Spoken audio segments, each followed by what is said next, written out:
Price the Lord. കർത്താവിൻ്റെ നാമം മഹത്വപ്പെടട്ടെ. കിടന്നു വന്ന എല്ലാ പ്രിയമുള്ളവർക്കും വേഗം പറഞ്ഞ കർത്താവായുള്ള സ്നേഹവും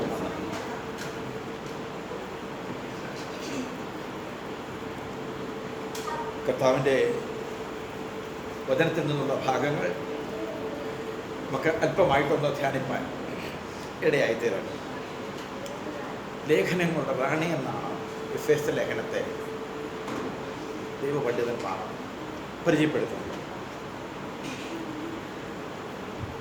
താനെ കാരാഗൃഹത്തിൽ വെച്ചാണ് ഈ ലേഖനം എഴുതിയതെന്ന് നമുക്ക് അറിയാവുന്നതാണ്. തൻ്റെ രണ്ടാമത്തെ മിഷണറി യാത്രയിൽ ഇത് എഴുതുവാൻ കർത്താവ് സഹായിച്ചു. ഏകദേശം AD 60 ഈ ലേഖനം എഴുതപ്പെട്ടതെന്ന് ചിന്തിക്കുന്നു. തന്നെ 3 വർഷം നമ്മൾ അപ്പോസ്തല പ്രവൃത്തികൾ വായിക്കുമ്പോൾ 3 വർഷം എഫെസോസിൽ താൻ താമസിച്ച് അവിടെ തൻ്റെ ശുശ്രൂഷ ചെയ്തു. 3 വർഷം എഫെസോസിലെ സഭയുടെ പാസ്റ്ററായിരുന്നു പൗലോസ്. എഫെസോസ് എന്ന് പറഞ്ഞ പട്ടണം അത്ര ദുഷ്കീർത്തി പ്രാപിച്ചൊരു പട്ടണമായിരുന്നു. എന്ന് വെച്ചാൽ അവിടുത്തെ ഏറ്റവും വലിയ ലോകമഹാത്ഭുതങ്ങളിൽ ഒന്ന് തന്നെയാണെന്ന് പറയപ്പെടുന്ന ഒരു അർത്തമീസ് ദേവിയുടെ ക്ഷേത്രം ഉണ്ടായിരുന്നു. അതിനെക്കുറിച്ചൊക്കെ വളരെ വേദപണ്ഡിതന്മാർ പല അഭിപ്രായങ്ങൾ പറയുന്നു. വളരെ മൊറാലിറ്റി ആയിട്ടുള്ള അല്ലെങ്കിൽ സാംസ്കാരികമായി അധപ്പതിച്ച ജീവിതം നയിക്കുന്ന ഒരു പട്ടണമായിരുന്നു. എന്നാൽ ഒരു വലിയ പട്ടണം തന്നെയായിരുന്നു. അവിടെ പൗലോസ് ഒന്ന് കാലുകുത്തി ദൈവരാജ്യം പണിയപ്പെടുവാനായിട്ട് ഇടയായത്.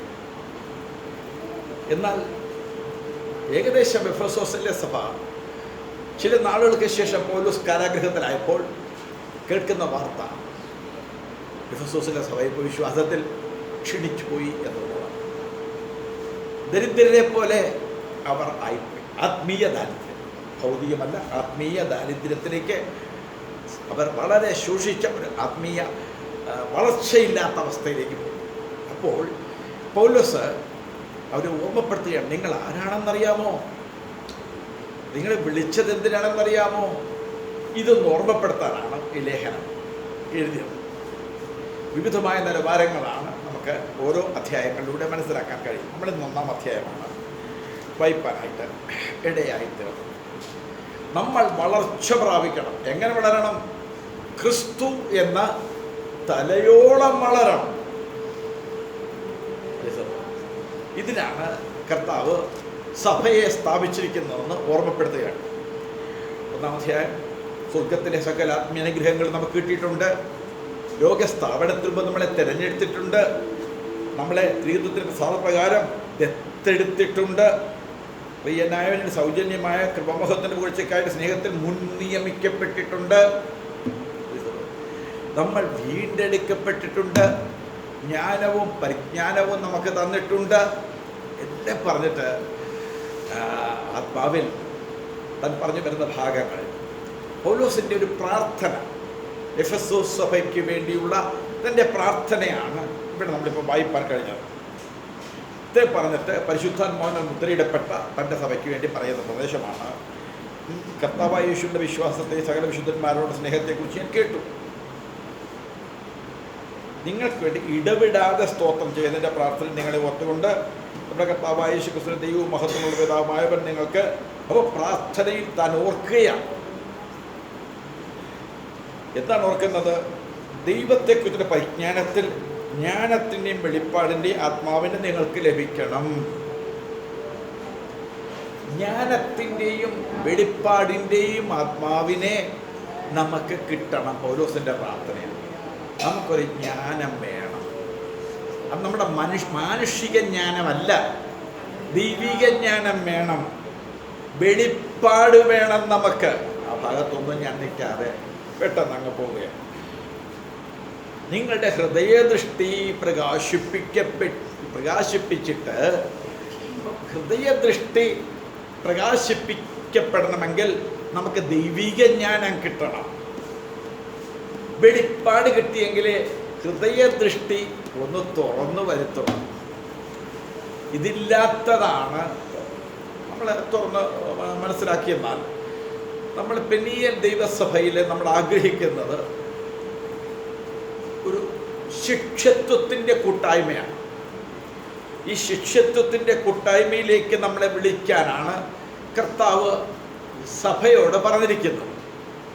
നമുക്കുള്ള ഏക ശുശ്രൂഷ അനേകരെ ശിഷ്യരാക്കണമെന്നുള്ളതാണ്.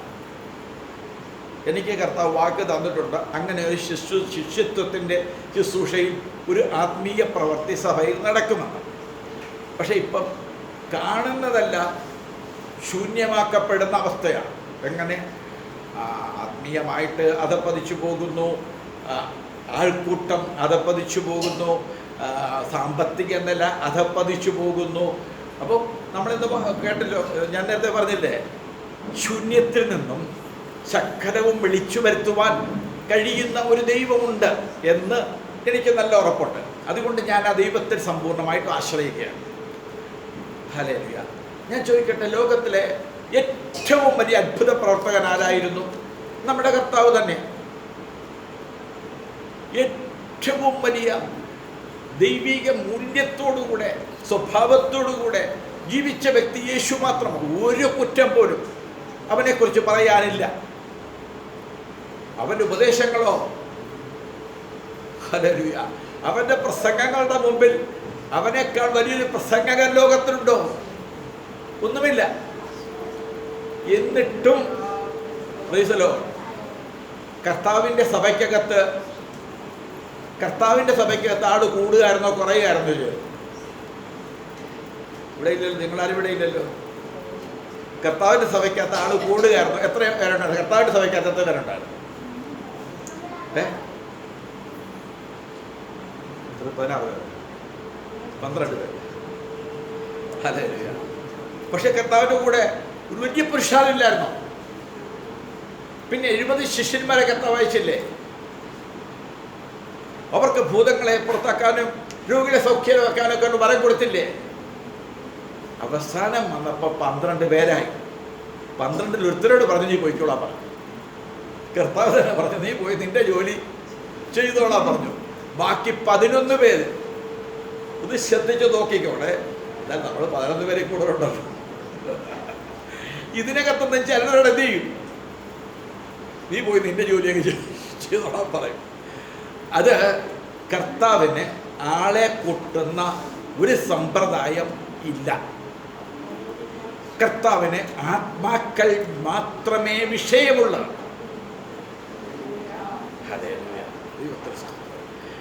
നമ്മളിങ്ങനെ അത് എന്താണെന്ന് വെച്ചാൽ, ഇവിടെ ഞാൻ ഇതാ പഠിപ്പിക്കുന്നത്. ഇത് പഠിപ്പിക്കുന്നത് കൊണ്ട് ആളെ കൂട്ടുന്ന, ഇപ്പം 10,000-കണക്കിന് ആൾക്കാർ കൂടി വരുന്ന സഭകൾ നമ്മുടെ കൊച്ചു കേരളത്തിനകത്തുണ്ട്. അതിനകത്താണ് നമ്മൾ ഈ 10 പേര് കൂടി വരുന്നത്. ഇപ്പം നമുക്ക് പിന്നെ ആള് കൂടുകയല്ല കുറയുകയാണ് ചെയ്യുന്നത്. എന്താ കാരണം? ഇതിനേക്കാൾ നല്ലത് വേറെ ഉണ്ടെന്നുള്ളതാണ്. ഈ കർത്താവിൻ്റെ കൂടെ വന്ന ശിഷ്യന്മാരുടെ കൂട്ടത്തിൽ എന്താണ് യേശുവിൻ്റെ പുറകെ നടന്നത്? അവർ എന്തൊക്കെയാ അവർ പറഞ്ഞു പുകഴ്ത്തിയത് കർത്താവിനെ. കർത്താവിൻ്റെ കൂടെ നടന്നാൽ എന്തിന് കുറവുണ്ട്? അവനെ രാജാവാക്കണമെന്ന് പറഞ്ഞു. പക്ഷെ അവൻ പറഞ്ഞു, ഞാൻ കാല് കഴുകാനാ വന്നത്. നിങ്ങളെന്നെ രാജാവെന്നും ആക്കണ്ട, ഞാൻ വന്നത് നിങ്ങളുടെ ശുശ്രൂഷ ചെയ്യുവാനാണ്. ഈ സത്യം നിങ്ങൾക്ക് ബോധ്യം വന്നില്ലെങ്കിൽ നാളെ നിങ്ങളും സഭയിൽ നിലനിൽക്കത്തില്ല. ഇവിടെ പറ്റത്തില്ല. കാരണം ഇവിടെ ദൈവത്തിൻ്റെ അഭിഷേകത്തിൻ്റെ തീയാണ് ഇറങ്ങി വരുന്നത്. ഇവിടെ ദൈവത്തിൻ്റെ മഹത്വമാണ്, തേജസ്സാണ് ഇറങ്ങി വരുന്നത്. ഇവിടെ നിൽക്കാൻ പറ്റത്തില്ല. കാരണം എന്തെങ്കിലും ഒരു കാര്യം നിങ്ങൾക്ക് ഉണ്ടാവും. എന്തെങ്കിലും ഒരു കാര്യം ഉണ്ടായിട്ട് നിങ്ങൾ സ്വയം ന്യായവിധി എന്ന് പറഞ്ഞാൽ എന്താണെന്നറിയാവോ? ന്യായവിധി എന്ന് പറയുന്നത് വെളിച്ച ലോകത്തിൽ വന്നിട്ടും വെളിച്ചത്തെക്കാൾ മനുഷ്യൻ ഇരുളിനെ സ്നേഹിക്കുന്നത്. ഹല്ലേലൂയ. എന്താ കാരണം? വെളിച്ചത്തെക്കാൾ, നിങ്ങൾ ആ വാക്യം വായിച്ചിട്ടുണ്ടോ? ആ വാക്യം അറിയാവുന്ന കാര്യം കീർത്തിക്ക് അത് വായിച്ചിട്ടോ? ന്യായവിധി നമ്മളിൽ തന്നെയാണ് തുടങ്ങുന്നത്. യോഹന്നാന്റെ സുവിശേഷം 16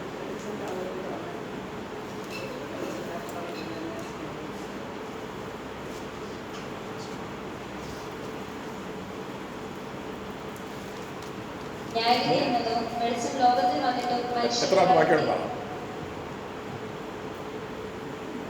പ്രവർത്തിക്കുന്നതെല്ലാം വെളിച്ചത്തെ പകരുന്നു. എത്ര വായിച്ചത് നീ? യോഹന്നാൻ 3:20. വായിച്ചു. തിന്മ പ്രവർത്തിക്കുന്നതെല്ലാം വെളിച്ചത്തെ പകരുന്നു. തന്റെ പ്രവൃത്തിക്ക് ആക്ഷേപം വരാതിരുന്ന വെളിച്ചത്തിലേക്ക് വരുന്നതുമില്ല. സത്യം പ്രവർത്തിക്കുന്നവനോ തന്റെ 19 മുതൽ വായിച്ചു. ന്യായവിധി എന്നതോ വെളിച്ചം ലോകത്തിൽ വന്നിട്ടും മനുഷ്യരുടെ പ്രവൃത്തി ദോഷമുള്ളതാകിയാൽ അവർ വെളിച്ചത്തേക്കാൾ ഇരുളിനെ സ്നേഹിച്ചത് തന്നെ. തിന്മ പ്രവർത്തിക്കുന്നവരെല്ലാം വെളിച്ചത്തെ പകയ്ക്കുന്നു. തന്റെ പ്രവൃത്തിക്ക് ആക്ഷേപം വരാതിരുന്നാൽ വെളിച്ചത്തിലേക്ക് വരുന്നതുമില്ല. സത്യം പ്രവർത്തിക്കുന്നവനോ തന്റെ പ്രവൃത്തി ദൈവത്തിൽ ചെയ്തിരിക്കാൻ അത് വെളിപ്പെടേണ്ടതിന് വെളിച്ചത്തിലേക്ക് വരുന്നു. എന്തുകൊണ്ട് ദൈവസഭയിൽ യഥാർത്ഥ ദൈവസഭയിൽ എല്ലാവൊന്നും ദൈവസഭയല്ല കേട്ടോ. ഇതുകൂടെ ഒന്ന് പറഞ്ഞാൽ ഇന്ന് ലോകത്തിൽ കൂടി വരുന്നതെല്ലാം ദൈവസഭ എന്ന് പറയാൻ പറ്റത്തില്ല. ശിഷ്യത്വത്തിൻ്റെയും മാനസാന്തരത്തിൻ്റെയും നിത്യജീവൻ്റെയും വെളിപ്പാട് യഥാർത്ഥമായി പങ്കുവെക്കാത്തതൊന്നും അതൊരു സംഘടനയാണ്. സുവിശേഷം പറയുന്ന സംഘടനകളോ ദൈവസഭ. ഞാൻ 3 കാര്യം പറഞ്ഞങ്ങൾ മറക്കത്തില്ലല്ലോ. ഒന്ന് പറയാം എന്നോട് ചേർന്ന്. എന്താണ്? ഒന്ന്, മാനസാന്തരത്തിൻ്റെ. എന്താ മാനസാന്തരം? ക്രിസ്തുവിനെ പോലെയായിത്തീരുന്നതാണ് മാനസാന്തരം. യേശു ക്രിസ്തുവിനെ പോലെ നമ്മെ ആക്കി തീർക്കുന്ന സുവിശേഷം പങ്കുവെക്കാത്തടത്തൊന്നും അത് ദൈവസഭ അല്ല. 2, ഈ കാണുന്ന ലോകത്തെ ദുഷ്ടലോകമെന്നും വരാൻ പോകുന്ന ലോകത്തെ കൊതിക്കണമെന്നും പഠിപ്പിക്കാത്തതൊന്നും ദൈവസഭയല്ല. അതൊരു ക്രിസ്തീയ സംഘടനയാണ്. അപ്പം മൂന്നാമത്തേതെന്ന് പറയുമ്പോഴത്തേക്ക് യേശു ക്രിസ്തുവിൽ കൂടെ മാത്രമാണ് ഇത് കിട്ടുന്നത്. യേശു നമ്മിൽ താമസിച്ചേ പറ്റൂ എന്ന് പഠിപ്പിക്കുന്നതാണ് ദൈവസഭ. ഇവിടെ ഞാൻ വായിച്ചു വന്നത് യോഹന്നാൻ സുവിശേഷം 1-ാം അധ്യായത്തിൻ്റെ 19 മുതൽ ഇപ്പോൾ മോള് വായിച്ചത് ഇങ്ങനെയാണ്. ന്യായവിധി എന്നതോ വെളിച്ചം ലോകത്തിൽ വന്നിട്ടും മനുഷ്യന്റെ പ്രവൃത്തി ദോഷമുള്ളതാകയാൽ അവർ വെളിച്ചത്തെക്കാൾ ഇരുളിനെ സ്നേഹിച്ചതാണ്. എന്താ ന്യായവിധി? വെളിച്ചം ഇവിടെ ഉണ്ട്. അവർ വെളിച്ചത്തെക്കാൾ ഇരുളിനെ സ്നേഹിച്ചു. വെളിച്ചത്തെക്കാൾ ഇരുളിനെ സ്നേഹിക്കുന്ന ഒരാൾക്ക് ഒരു ദൈവസഭയിൽ നിലനിന്ന് പോകാൻ പറ്റത്തില്ല. ഹല്ലേലൂയ. ആളെ കൂട്ടുന്ന ഒരു സ്ഥലമല്ല ദൈവസഭ. ദൈവസഭ എന്ന് പറയുന്നത് ഞാൻ എപ്പോഴും ഓർപ്പിക്കുന്ന പോലെ ഒരു ബ്യൂട്ടി പാർലറാണ്.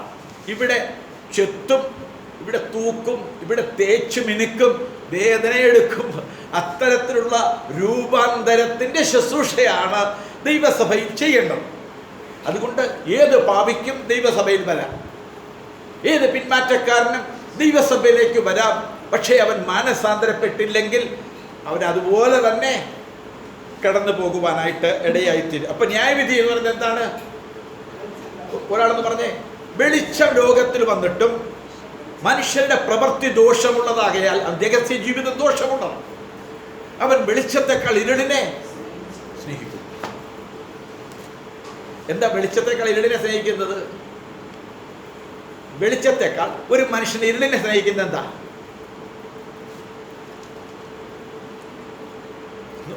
പറഞ്ഞില്ല, നിങ്ങൾക്ക് ഈ വചനങ്ങളിലെ കേൾക്കുന്നത് അവന്റെ പ്രവൃത്തി ദോഷമുള്ളതെന്ന് ആരും കാണരുത്, ഇത് അറിയരുത്. എൻ്റെ പ്രവൃത്തി ദോഷമുള്ളതാണ്, ഇത് രോഗം കാണരുത്, അതുകൊണ്ട് വെളിച്ചത്തിൽ ഞാൻ നിൽക്കത്തില്ല. ഹല്ലേലൂയ, ദൈവത്തിന് സ്തോത്രം ചെയ്യണം. അതാണ് ന്യായവിധി. അത് പുറകോട്ട് താഴത്തോട്ട് വായിക്കുന്ന അങ്ങനെ, തിന്മ പ്രവർത്തിക്കുന്നവനെല്ലാം വെളിച്ചത്തെ പകയ്ക്കും. വെളിച്ചത്തെ സഭയിൽ ഒരു ഇടർച്ച ഒരാൾക്ക് വന്നെങ്കിൽ അതിൻ്റെ അർത്ഥം എന്താ? ഒരിടർച്ച സഭയിൽ ഒരാൾക്ക് വന്നെങ്കിൽ അവൻ തിന്മ പ്രവർത്തിക്കുന്നവനാണ്. തിന്മ പ്രവർത്തിക്കുന്ന ഏവനും വെളിച്ചത്തെ പകയ്ക്കും. അവനെ സഭയ്ക്കകത്ത് നിലനിൽക്കാനായിട്ട് പറ്റത്തില്ല. പിന്നെ വല്ല എന്തെങ്കിലുമൊക്കെ കുറച്ചു കാലമൊക്കെ തട്ടിക്കൂട്ടിയൊക്കെ പോകുമെന്ന് മാത്രമേ ഉള്ളൂ. ഇതാണ് കർത്താവിൻ്റെ സഭയിൽ സംഭവിച്ചത്. അവൻ ഇരുട്ട് സ്നേഹിക്കുന്നത് എന്തുകൊണ്ടെന്ന് വെച്ചാൽ തിന്മയുള്ളത് കൊണ്ടാണ്, മനുഷ്യൻ്റെ പ്രവൃത്തി ദോഷമുള്ളതാണ്. എന്നിട്ട് തൻ്റെ പ്രവൃത്തിക്ക് ആക്ഷേപം വരാതിരിക്കാൻ വെളിച്ചത്തിലേക്ക് വരുത്തില്ല. തൻ്റെ പ്രവൃത്തിക്ക് ആക്ഷേപം വരും. ലോകം പറയും, ഇവിടെ ഇവൻ ബൈബിളും പിടിച്ചുകൊണ്ട് നടക്കുന്നവനല്ലേ എന്ന് പറയും. അത് വരാതിരിക്കാൻ വെളിച്ചത്തിലേക്ക് വരുന്നതുമില്ല. സത്യം പ്രവർത്തിക്കുന്നവനോ തൻ്റെ പ്രവൃത്തി ദൈവത്തിൽ ചെയ്തിരിക്കിയാൽ അത് വെളിപ്പെടേണ്ടതിന് വെളിച്ചത്തിങ്കലേക്ക് വരുന്നു. ഞാനത് പറയാം. നിങ്ങൾ ന്യായവിധി സ്വയം നമ്മളെ തന്നെ മനസ്സിലാക്കേണ്ടതാണ്.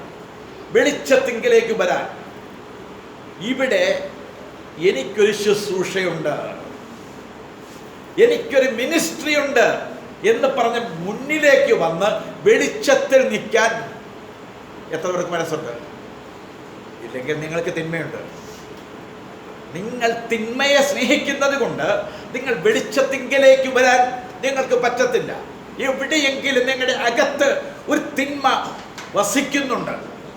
ആ തിന്മ വസിക്കുന്നത് കൊണ്ട്, കാരണം ഇവിടെ ഒരാൾ ദൈവവചനം പറയണമെങ്കിൽ ഈ പൂർണ്ണ വെളിപ്പാടില്ലാതെ പറഞ്ഞാൽ അപ്പോൾ സ്റ്റോപ്പ് ചെയ്യിപ്പിക്കും. അതറിയാം. അതുകൊണ്ട് ചെയ്യത്തില്ല. വചനം ഒരാൾക്ക് പങ്കുവെക്കാൻ ഇങ്ങോട്ട് കയറി വരാൻ ഇച്ചിരി ബുദ്ധിമുട്ടാണ്. അപ്പോൾ തന്നെ ഞാൻ എന്ത് ചെയ്യും? അത് വചനത്തിന് വിരുദ്ധമാണ് എന്ന് പറഞ്ഞ് തിരുത്തി കൊടുക്കും. Price the Lord. ഒരാളുടെ ജീവിത ശൈലി, ഒരാളുടെ ഉപദേശങ്ങൾ എങ്ങനെ ഈ ലോകത്തിൽ, ഞാൻ പറയുന്നത് വെളിച്ചത്തിങ്കിലേക്ക് വരിക എന്ന് പറയുന്നത് യേശുവിലേക്ക് വരിക എന്നാണ്. യേശുവിലേക്ക് വന്നു കഴിഞ്ഞെന്നാൽ നമ്മുടെ പ്രവൃത്തി ലോകം കാണും. ഹല്ലേലൂയ. ലോകം നമ്മളെ പകയ്ക്കും. ലോകം നമ്മളെ പകയ്ക്കുന്നെങ്കിൽ ഹല്ലേലൂയ നമ്മുടെ കൂടെ ദൈവമുണ്ട്. ലോകത്തിന് പകയ്ക്കാൻ കഴിയും. അല്ല, ഇന്നത്തെ ദൈവമക്കളെന്ന് പറയുന്നവർക്ക് പോലും പകയ്ക്കാനുള്ള സാധ്യതയുണ്ട്. ഞാനിപ്പം ആ ഭാഗത്തുനിന്ന് പെട്ടെന്ന് വരട്ടെ. ഹൃദയദൃഷ്ടി പ്രകാശിച്ചിട്ട് അവൻ്റെ വിളിയുടെ ആശ എന്തെന്ന് തിരിച്ചറിയണം. ഹൃദയദൃഷ്ടി പ്രകാശിച്ചിട്ടില്ലെങ്കിൽ ഞാൻ എന്ത് ചെയ്യുന്നു? വിളിച്ചത് എന്തിനാണെന്ന് ചോദിച്ചെന്നാൽ എന്നോട് പാസ്റ്റർമാർ പറഞ്ഞു, നിന്റെ കൊട്ട മാവ് കുഴയ്ക്കുന്ന തുട്ടിയും അനുഗ്രഹിക്കപ്പെടും. ബൈബിളിൽ പറഞ്ഞിരിക്കുന്നു, നിന്റെ ഗർഭഫലം അനുഗ്രഹിക്കപ്പെടും. തലമുറ അനുഗ്രഹിക്കപ്പെടണമെങ്കിൽ എന്ത് ചെയ്യണം? എനിക്ക് പ്രാർത്ഥനാ ജീവിതം വേണം, വിശ്വാസ ജീവിതം വേണം. അപ്പം തലമുറയുടെ അനുഗ്രഹത്തിന് വേണ്ടിയിട്ട് ഒരാൾ ദൈവത്തെ തെറ്റല്ലത്, ദൈവത്തെ പിൻപറ്റുന്നത് തെറ്റല്ലത്. അതൊരു പഴയ നിയമ വെളിപ്പാണ്. വിളിയുടെ ആശ അതല്ല. എൻ്റെ മക്കൾക്ക് ഈ ഭൂമിയിൽ കിട്ടുന്ന ഉന്നതമായ നിലവാരങ്ങൾ, ഈ ഭൂമിയിൽ എൻ്റെ ഭൗതികമായ സമ്പത്ത് വർദ്ധിക്കുക, എൻ്റെ ജീവിതം സുഖലോലുപത ഉള്ള ജീവിതമായി മാറുക, ഇത് ദൈവവിളിയുടെ ഉദ്ദേശമല്ല. ദൈവം ഒരു കോമൺ ഗ്രേസിനകത്ത്, ദൈവത്തിൻ്റെ ഒരു സാമാന്യമായ കൃപയ്ക്കകത്ത് മുസ്ലിമെന്നും ഹിന്ദുവെന്നും ബുദ്ധമതക്കാരനെന്നും ജൈനമതക്കാരനെന്നും വ്യത്യാസമില്ല. ദൈവം എല്ലാവർക്കും ഭക്ഷണവും വായുവും സമ്പത്തും ആരോഗ്യവും ദാനമായി കൊടുക്കും. ഇവിടെ ഉറങ്ങുന്ന പറയാൻ പേര് വിളിക്കും കേട്ടോ. പിന്നെ അടുത്ത ആഴ്ച നിങ്ങളും കാണത്തില്ല. ഹല്ലേലൂയ. ദൈവത്തിന് സ്തോത്രം ചെയ്യുന്നത് മതിയല്ലേ? അങ്ങനെയുള്ളവർ മതിയല്ലേ? സത്യം വെളിച്ചത്തിൽ ഇരിക്കുന്നവർക്ക് ഇവിടെ നമുക്ക് മതി. Price the Lord. എനിക്ക് എങ്ങനെയെങ്കിലും പോയി 10 വീട്ടിൽ പോയി ട്രാക്റ്റ് കൊടുത്ത് സുവിശേഷ വില ചെയ്താൽ മതി. വരുന്ന 2 പേരെ ക്രിസ്തുവെന്ന തലയോളം വളർത്തിയെടുക്കണം. ഇതിൻ്റെ അപ്പുറത്ത് ഒരു മോഹവും ഇല്ല. ദൈവത്തിൻ്റെ കൃപയാൽ അതിനുള്ള സാഹചര്യങ്ങൾ കർത്താവിന് ഒരുക്കി തന്നിട്ടുണ്ട്. കർത്താവിന് സ്തോത്രം ചെയ്യണം. അപ്പോൾ ഇവിടെ നമ്മുടെ ഹൃദയദൃഷ്ടി പ്രകാശിച്ചിട്ടില്ലെങ്കിൽ ദൈവത്തെ പിൻപറ്റിയാൽ നിന്റെ തലമുറ അനുഗ്രഹിക്കപ്പെടും. ദൈവത്തെ പിൻപറ്റിയാൽ നിന്റെ സാമ്പത്തികം, നീ വായ്പ വാങ്ങത്തില്ല, നീ വായ്പ കൊടുക്കും.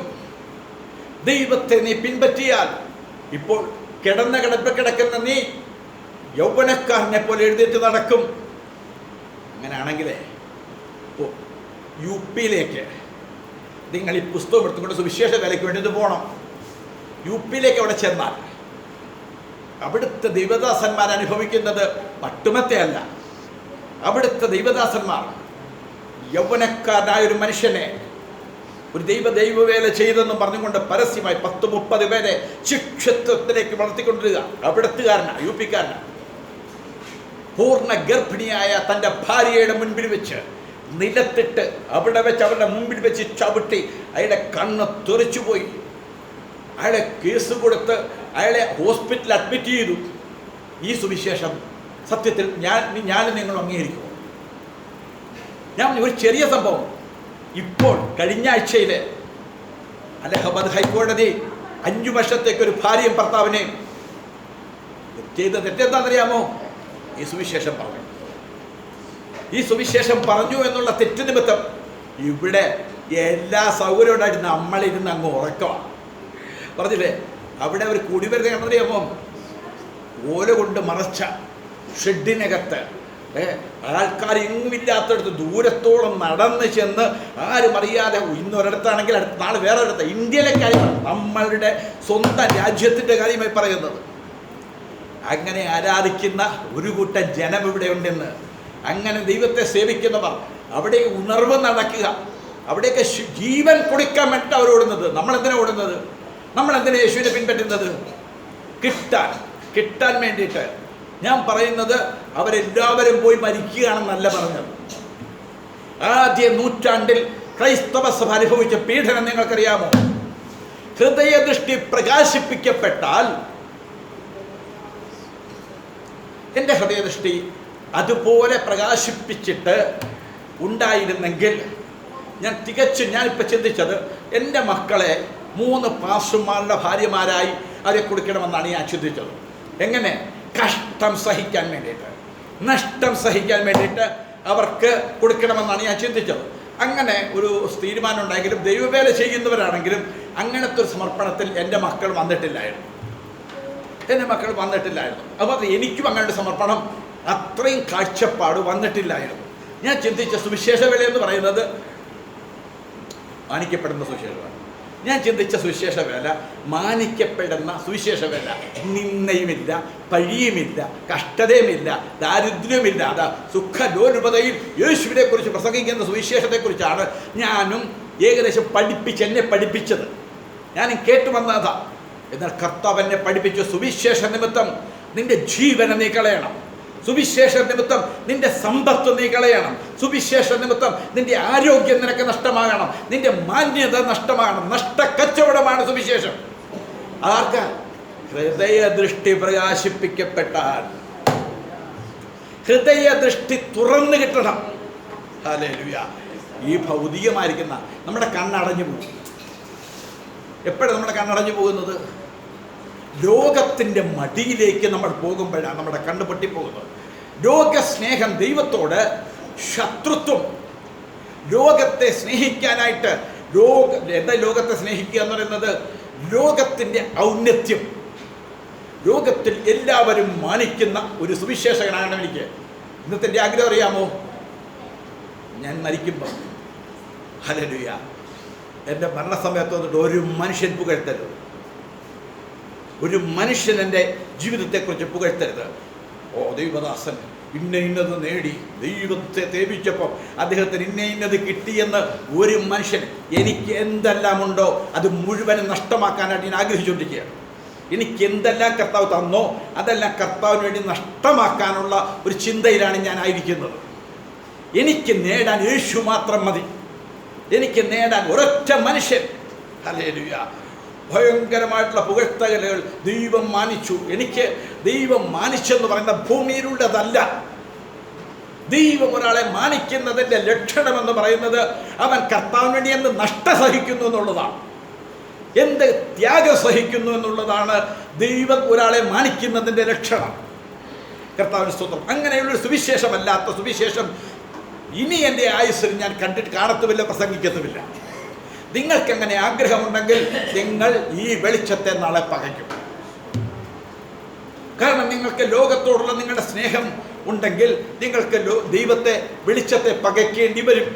ഹൃദയദൃഷ്ടി പ്രകാശിച്ചിട്ട് വിളിയുടെ ആശ ഇന്നതെന്ന് തിരിച്ചറിയണം. നമ്മുടെ വിളി സ്വർഗീയ വിളിയാണ്. എബ്രായലേഖനം 3-ാം അധ്യായത്തിൻ്റെ 1-ാം വാക്യം. അതുകൊണ്ട് വിശുദ്ധ സഹോദരന്മാരെ, സ്വർഗീയ വിളിക്ക് ഓഹരിക്കാരായുള്ളവരെ നാം സ്വീകരിച്ചു പറയുന്ന അപ്പോസ്തലനും മഹാപുരോഹിതനുമായ യേശുവിനെ ശ്രദ്ധിച്ചു നോക്കുവേ. ഒരു സ്വർഗീയ വിളിയാണ്. ഞാൻ നിന്നെ എൻ്റെ വീട്ടിൽ കൊണ്ടുപോയി എൻ്റെ ശുശ്രൂഷ ചെയ്യിക്കാം, എന്നിലൂടെ എൻ്റെ രാജ്യം നിനക്ക് ഞാൻ അവകാശമായി തരാം. ദൈവരാജ്യം തരാമെന്ന് പറയുന്നതല്ലാത്തൊരു സുവിശേഷം ബൈബിളിലില്ല. ദൈവരാജ്യമാണ് നമ്മുടെ വാഗ്ദത്തം, നിത്യജീവനാണ് നമ്മുടെ വാഗ്ദത്തം. ഇതിനു വേണ്ടിയുള്ള വിളിയിൽ നമ്മുടെ കർത്താവ് സ്വർഗീയ വിളി വിളിച്ചിരിക്കുന്നു. ഉന്നതമായ വിളിയാണിത്. നമ്മൾ പാടും, ഉന്നത വിളിക്കു യോഗ്യരെ വിളിച്ചവന്റെ സന്നിധിയിൽ നിന്നു മാറല്ലേ. ഹല്ലേലൂയ. എന്താ വിളിച്ച വിളി? മണ്ണിടത്തിൽ നിന്നെ ഓർത്ത് ഉന്നതം ഇടിഞ്ഞു വന്ന ആ മണ്ണിടത്തിലേക്ക് നിന്നെ ഓർത്ത് മഹിമകൾ മുഴുവൻ മാറ്റിവെച്ചിട്ട് താണ ലോകത്തിലേക്ക് വന്ന യേശു വിളിച്ചത് ഒരു ഉന്നതമായ വിളിയാണ്. ഹല്ലേലൂയ. കണ്ണ് തുറന്നിട്ടില്ലെങ്കിൽ നിനക്കിത് കാണാൻ പറ്റത്തില്ല. ഒരു ദിവസം യേശുവിൻ്റെ പിന്നിൽ നിന്നും ജനമെല്ലാം ഓടിപ്പോയി. അതുപോലെ പെരിയ സഭയിൽ നിന്നും എന്ത് ചെയ്യും? ഈ വിളി ഉന്നതമായ വിളിയാണ്. ഇവിടെ പ്രസംഗിക്കാൻ നിത്യജീവനല്ലാതെ ദൈവരാജ്യമല്ലാത്തൊരു വിഷയം ഉണ്ടാകത്തില്ല. കാലക്രമത്തിൽ നിങ്ങൾക്ക് ദൈവരാജ്യം വേണ്ട, ലോകരാജ്യം മതിയെങ്കിൽ നിങ്ങൾക്ക് ഇവിടെ നിൽക്കാൻ പറ്റുമോ? നിങ്ങൾക്ക് ഇവിടെ നിൽക്കാൻ പറ്റുമോ? പറ്റത്തില്ല. കാരണം ആ വിളിക്ക് ചില വ്യവസ്ഥകളുണ്ട്. അപ്പോൾ നമ്മളെ വിളിച്ചത് ഒരു ഉന്നതമായ വിളിയാണ്. നമ്മൾ വായിച്ചത് എഫേസ്യ ലേഖനം 1-ാം അധ്യായത്തിൻ്റെ 17-ാമത്തെ വാക്യം. യേശുക്ക് നിങ്ങൾക്ക് വേണ്ടിയിട്ട് ഇവിടെ ആ സ്തോത്രം ചെയ്തതിൻ്റെ പ്രാർത്ഥന നിങ്ങളെ ഓർത്തുകൊണ്ട് നമ്മുടെ കർത്താവായ യേശു ക്രിസ്തുവിൻ്റെ ദൈവവും മഹത്വമുള്ള പിതാവായ നിങ്ങൾക്ക് തന്നെക്കുറിച്ചുള്ള പരിജ്ഞാനത്തിൽ ജ്ഞാനത്തിനെയും വെളിപ്പാടിനെ ആത്മാവിനെ തരേണ്ടതിനും നിങ്ങളുടെ ഹൃദയദൃഷ്ടി പ്രകാശിപ്പിച്ചിട്ട് അവൻ്റെ വിളിയുടെ ആശ ഇന്നതെന്നും വിശുദ്ധന്മാരിൽ അവൻ്റെ അവകാശത്തിൻ്റെ മഹിമാധനം ഇന്നതെന്നും. ആഹാ. അപ്പോൾ നമ്മുടെ വിശുദ്ധന്മാരിൽ അവൻ്റെ അവകാശത്തിൻ്റെ മഹിമാധനം നമ്മൾ അറിയണം. എന്താണ് നമ്മളെ വിളിച്ച ദൈവത്തിൻ്റെ അവകാശത്തിൻ്റെ മഹിമാധനം ഇന്നതെന്നും നമ്മളൊന്ന് തിരിച്ചറിയണം. നമ്മൾ ആരാണെന്ന വിചാരം.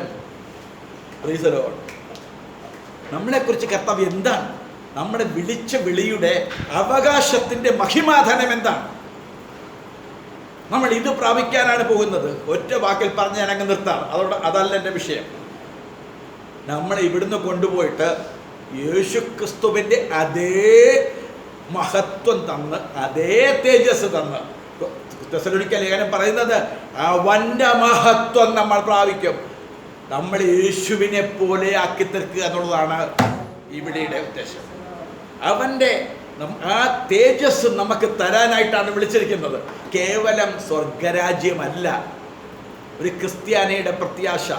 അവനെ പോലെ ഞാനായി മാറും. 1 യോഹന്നാൻ 3-ാം അധ്യായത്തിൻ്റെ 2-ാം വാക്യം. നാം അവനെ ഇതുവരെ കണ്ടിട്ടില്ല. അവൻ വരുമ്പോൾ നാം അവനെ താനിരിക്കുന്നത് പോലെ കാണുമ്പോൾ അവനോട് സദൃശന്മാരായി നമ്മൾ മാറും. ആർക്ക് വേണമല്ലേ അവനോട് സദൃശന്മാരായിട്ട്? എങ്ങനെയെങ്കിലും 10 കാശ് എന്നുള്ള ഉദ്ദേശത്തോടെ ഇവിടുത്തെ ഒരു ആരോഗ്യം എന്ന് പറഞ്ഞുകൊണ്ട് അത് ഇതിനകത്തുണ്ട് കേട്ടോ. ഞാൻ പറഞ്ഞല്ലോ, ഈ ദൈവം തന്നെയാണ് എലോഹിമായ ദൈവം. ഈ യേശു തന്നെയാണ് യഹോവ ഇരേ ആയ ദൈവം. ഈ യേശു തന്നെയാണ് എൽ ശദ്ദായിയായി അബ്രഹാമിനെ വിളിച്ചുകൊണ്ട് വന്ന് സമ്പന്നനാക്കിയ അതേ ദൈവം തന്നെയാണ് ഈ ദൈവം. എന്തിനാണ് ഇവിടെ കർത്താവ് ചെയ്യുന്ന ഓരോന്നും? എന്നെ ഒന്ന് വിളിച്ചിട്ട് എനിക്ക് ആരോഗ്യം തന്നപ്പം അതിന് കർത്താവ് ഒരു പദ്ധതി ഉണ്ടായിരുന്നു. എന്തിനാ എനിക്ക് ആരോഗ്യം തന്നതിനാ? എനിക്ക് ദൈവം ഇവിടെ എന്തെങ്കിലും ജീവിക്കാനുള്ള സോഴ്സസ് തുറന്നു തന്നെന്തിനാ? സുവിശേഷത്തിൻ്റെ ദൈവരാജ്യത്തിൻ്റെ കെട്ടുപണിക്ക് വേണ്ടിയിട്ടാണ്. എന്തിനാണ് ഹന്നയ്ക്ക് അടഞ്ഞിരുന്ന ഗർഭം തുറന്നു ഒരു മകനെ കൊടുത്തെന്തിനാ? ഇസ്രായേലിന് അവിടെ ദൈവരാജ്യത്തിൻ്റെ പണി നടക്കുന്നില്ല. ദൈവാലയത്തിലെ പുരോഹിതന്മാർ പാപം ചെയ്ത് ദൈവകൃപയിൽ നന്ദിപ്പെട്ടു പോയി. ദൈവവേല ചെയ്യാനൊരു മകനെ വേണം. അതിനാണ് ദൈവം ഒരു മകനെ കൊടുത്തത് ഹന്നയ്ക്ക്. ഈ തെരഞ്ഞെടുപ്പ് മനസ്സിലായില്ലെങ്കിലോ കർത്താവിൻ്റെ നാമം വാഴ്ത്തപ്പെടട്ടെ. പ്രിയരേ, അവൻ്റെ വിളിയുടെ ഉദ്ദേശം ആശയില്ലതെന്നും ഹല്ലേലൂയ വിശുദ്ധന്മാരിൽ അവൻ്റെ അവകാശത്തിൻ്റെ മഹിമാധനമിന്നതെന്നും അവൻ്റെ ബലത്തിൻ വല്ലഭത്വത്തിൽ വേണ്ടി വ്യാപരിക്കുന്ന അവൻ്റെ ശക്തിയുടെ അളവറ്റ വലിപ്പം ഒന്ന് പറയണമെന്ന് എനിക്ക് ആഗ്രഹമുണ്ട്. അവൻ്റെ നമുക്ക് വേണ്ടി വ്യാപരിക്കുന്ന അവൻ്റെ ശക്തിയുടെ അളവറ്റ വലിപ്പം. നമുക്ക് വേണ്ടി ഒരു ശക്തിയെ കർത്താവ് ഇങ്ങോട്ട് ഇറക്കി തന്നിരിക്കുക. അതിൻ്റെ പേരാണ് പരിശുദ്ധാത്മാവ്. പരിശുദ്ധാത്മാവ് ഒരു വ്യക്തിയല്ലേ? പരിശുദ്ധാത്മാവ് ദൈവമല്ലേ? തൃത്വത്തിൽ മൂന്നാമത്തെ വ്യക്തിയായ ദൈവമാണ് പരിശുദ്ധാത്മാവ്. ഈ പരിശുദ്ധാത്മാവ് ശക്തി കേന്ദ്രമാണ്. അവൻ്റെ ബലത്തിൻ വല്ലഭത്വത്തിൽ വിശ്വസിക്കുന്ന നമുക്ക് വേണ്ടി വ്യാപരിക്കുന്ന അവൻ്റെ ശക്തിയുടെ അളവറ്റ വലിപ്പം. ഇത് കണ്ടെന്നാൽ ഹല്ലേലൂയ ഒന്ന് കൈയടിക്കാൻ പറ്റത്തില്ല. സഭയ്ക്കൊന്ന് കണ്ണു തുറന്നിരിക്കാൻ പറ്റത്തില്ല. സഭയ്ക്കകത്തൊന്ന് പ്രാർത്ഥിക്കാൻ പറ്റത്തില്ല. സഭയ്ക്കകത്തൊന്ന് സ്തോത്രം ചെയ്യാൻ പറ്റത്തില്ല. അവൻ്റെ ബലത്തിൻ്റെ വല്ലഭത്വത്തിൽ വിശ്വസിക്കുന്ന നമുക്ക് വേണ്ടി വ്യാപരിക്കുന്ന ദൈവശക്തിയുടെ അളവറ്റ വലിപ്പം. ഇത് പറയുന്നതെന്താ? ചിലത് പറയുന്നറിയോ? ഈ ശക്തിയുടെ അളവറ്റ വലിപ്പം വന്നാൽ ഞാൻ ഇപ്പോൾ ചെന്നൊന്ന് തൊട്ട് പ്രാർത്ഥിച്ചാൽ അത്ഭുതങ്ങൾ നടക്കും. അതിൻ്റെ ഏറ്റവും താഴത്തെ പടിയാണ്. അതിന് ഒരു അളവറ്റ ശക്തിയും വേണ്ട. കർത്താവായ യേശുവിനെ വിശ്വസിക്കുന്ന ഒരാൾ ചെന്ന് പ്രാർത്ഥിച്ചാൽ മരിച്ചവർ ഉയർത്തെഴുന്നേൽക്കും. ഹലോ, നിങ്ങളൊന്ന് ശ്രദ്ധിക്കണേ. യേശു ചെയ്ത പ്രവൃത്തി യേശുക്രിസ്തുവിനെ വിശ്വസിക്കുന്ന എല്ലാവർക്കും ചെയ്യാൻ പറ്റും. യോഹന്നാന്റെ സുവിശേഷം 14:12 അറിയാവുന്നവരെന്ന് പറഞ്ഞേ, എന്നിൽ വിശ്വസിക്കുന്നവൻ ഞാൻ ചെയ്ത പ്രവൃത്തി ചെയ്യും. ഞാൻ പിതാവിൻ്റെ അടുക്കൽ പോകുന്നത് കൊണ്ട് പറഞ്ഞേ, ഞാൻ ചെയ്തതിലും വലിയ പ്രവൃത്തി ചെയ്യും. എന്തോ യേശു ചെയ്തതിലും വലിയ പ്രവൃത്തി? യേശു ചെയ്തതിലും വലിയ പ്രവൃത്തി എന്താ? ഇവിടെയാണ് നമ്മളെ പറഞ്ഞ ഏറ്റവും വളച്ച് ഒടിക്കുന്ന ഒരു ആത്മീയതയുടെ വളച്ചൊടിക്കുന്ന കാലഘട്ടത്തിലാണ് നമ്മൾ. ഇത് കേട്ട് മനസ്സ് കുരുങ്ങി അവസാനം ഞാനിവിടെ ഒരു സത്യം പറയുമ്പോൾ നിങ്ങൾക്ക് എന്നോട് വെറുപ്പ് തോന്നും. ഇവിടെ ഈ സഭയിൽ പോകണമെന്ന് തോന്നും. കാരണം എന്താ? ആത്മീയതയെ വളച്ചൊടിക്കാൻ ചെവിക്ക് ഇമ്പം തരുന്ന വിധത്തിൽ കർണരസമാകുമാറ് ഇതിനെ എനിക്ക് വളച്ചൊടിച്ചു തരാം. നമ്മിൽ വ്യാപരിക്കുന്ന അവൻ്റെ ബലത്തിൻ വല്ലഭത്വത്തെ വിശ്വസിക്കുന്ന നമുക്ക് വേണ്ടി വ്യാപരിക്കുന്ന ദൈവത്തിൻ്റെ അളവറ്റ ശക്തിയുടെ വലിപ്പം. യേശുവിനെ വിശ്വസിച്ചപ്പോൾ ദൈവം തൻ്റെ പരിശുദ്ധാത്മാവാകുന്ന വ്യക്തിയെ എൻ്റെ അകത്ത് കൊണ്ടുവന്ന് ജീവൻ തന്നു. ഇതിൻ്റെ ശക്തി എങ്ങാനും തിരിച്ചറിഞ്ഞാലുണ്ടല്ലോ, നമ്മുടെ നാട്ടുകാർ പറയാറുണ്ട്, ആനയ്ക്ക് ഇത്രയും വലിയ ചെവിയുള്ളതുകൊണ്ട് അതിൻ്റെ ശക്തി എന്താണെന്ന് തന്നെ അറിയത്തില്ല. മറ്റു ജീവികൾ വെച്ചാൽ ചെറിയ ജീവികളുടെ മുമ്പിൽ അത് പേടിച്ചോടും. അതിൻ്റെ ബലം എന്താണെന്ന് അറിഞ്ഞാൽ ആനയുടെ മുമ്പിൽ ആർക്ക് നിൽക്കാൻ പറ്റുന്നത് എന്നൊക്കെ പറഞ്ഞു കേട്ടിട്ടുണ്ട്. നമ്മുടെ അകത്ത് പകർന്നിരിക്കുന്ന ശക്തി എന്താണെന്ന് അറിയാമോ? അത് രോഗിയെ സൗഖ്യമാക്കാൻ വേണ്ടിയിട്ടാണെന്നാണ് ചിന്തിക്കുന്നത്. അതല്ല, അന്യഭാഷ പറയാൻ. അത് അന്യഭാഷ പറയാനുള്ള ശക്തിയാണ്. അയ്യോ, തെറ്റിദ്ധരിക്കപ്പെടരുത്. പരിശുദ്ധാത്മാവ് വരുമ്പോൾ പ്രത്യക്ഷമായിട്ട് ദൈവം തരുന്നൊരു തെളിവാണ് അന്യഭാഷ. പരിശുദ്ധാത്മ ശക്തി ഉണ്ടെന്നുള്ളതിൻ്റെ തെളിവല്ല അന്യഭാഷ.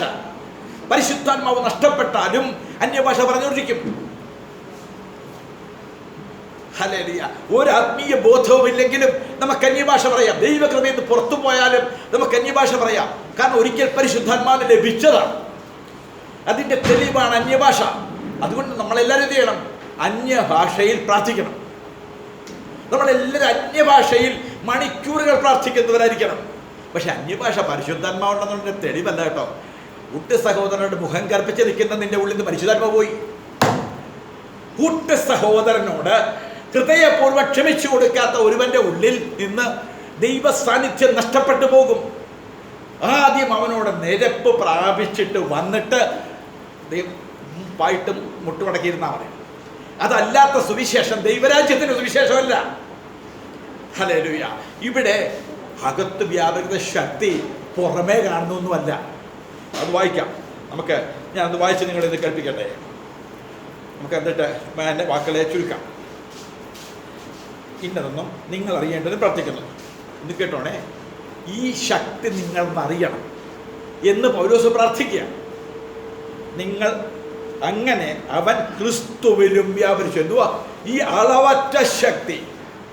ബലത്തിൻ വല്ലഭത്വത്തിൽ വിശ്വസിക്കുന്ന നമുക്ക് വേണ്ടി വ്യാപരിക്കുന്ന പരിശുദ്ധാത്മാവിന്റെ അളവറ്റ ശക്തി ക്രിസ്തുവിൽ വ്യാപരിച്ചു. അപ്പൊ എന്ത് സംഭവിച്ചു?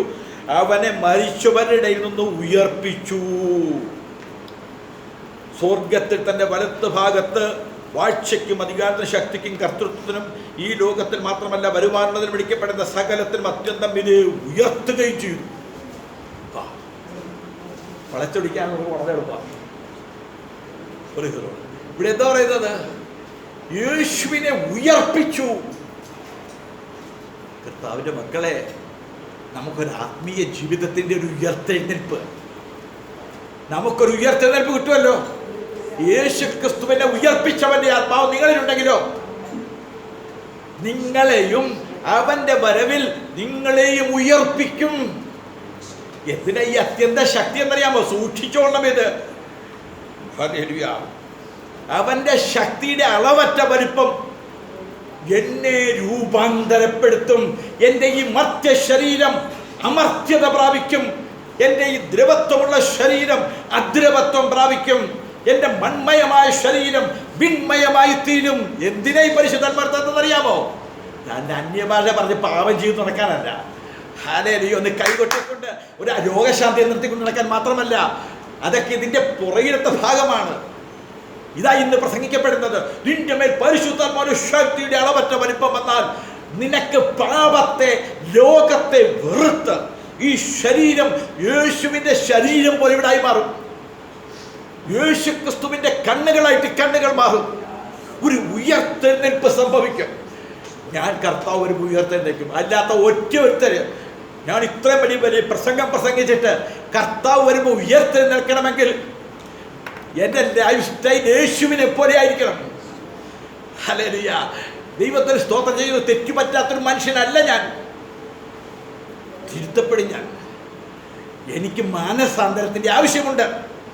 എനിക്ക് മാനസാന്തരം വേണ്ട. ഇനി എനിക്കൊരു രൂപാന്തരം വേണ്ട. ഞാൻ പെർഫെക്റ്റാണ്. ഹല്ലേലൂയ എന്ന് പറയുന്ന നീ ആ കാഹളനാദം കേൾക്കുമ്പോൾ യേശു ഉയർത്തെഴുന്നേറ്റ, യേശുവിനെ ഉയർത്തെഴുന്നേൽപ്പിച്ച ഈ പരിശുദ്ധാത്മാവിന്റെ ശക്തി നിന്നെ കൈവിട്ടുകളയും.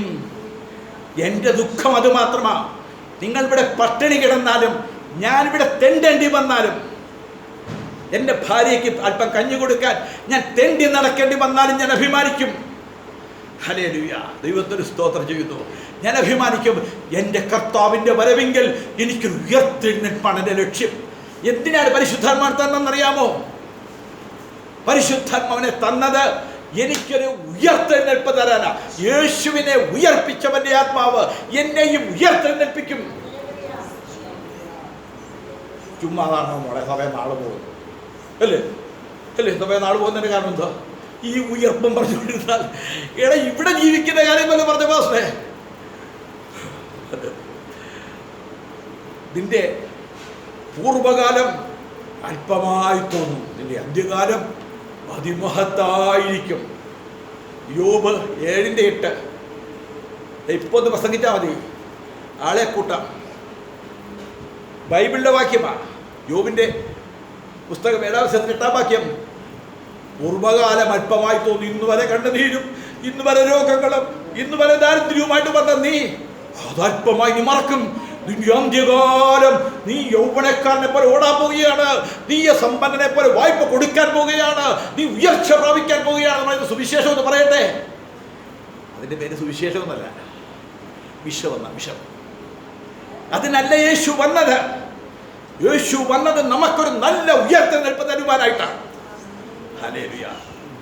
മടി തോന്നും. കാരണം ആള് പോകുന്ന കാണുമ്പോഴേ, ജനം ഈ കൈ കെടുത്ത് ഉറങ്ങുന്ന കാണുമ്പോഴത്തേക്ക് ദുഃഖം തോന്നും.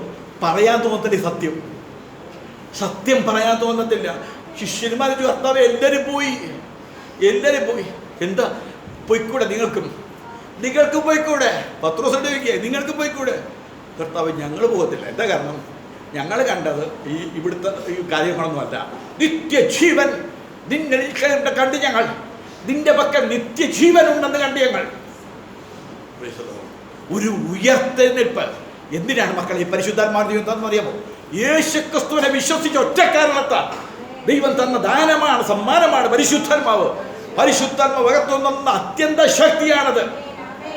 ഈ അത്യന്ത ശക്തി വന്നാൽ ഒരൊറ്റ ചിന്ത, എനിക്കൊരു ഉയർത്തെഴുന്നേൽപ്പ് പ്രാപിക്കണം, എനിക്കൊരു ഉയർത്തെഴുന്നേൽപ്പ് പ്രാപിക്കണം. എനിക്ക് ലോകം വേണ്ട, എനിക്ക് ലോകത്തിന്റെ ഇമ്പങ്ങൾ വേണ്ട. പോകേണ്ട യേശുവിന്റെ പാത നോക്കിക്കൊണ്ട് എനിക്ക് നിത്യജീവന് വേണ്ടി ലോകത്തെ വെറുക്കണം.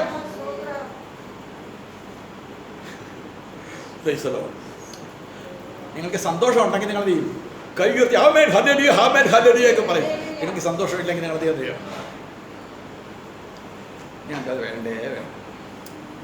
ഞങ്ങൾക്ക് ഇവിടുത്തെ വല്ലതും കിട്ടുന്ന സുവിശേഷം ഉണ്ടാക്കി കിട്ടിയാൽ മതി. ഹല്ലേലൂയ.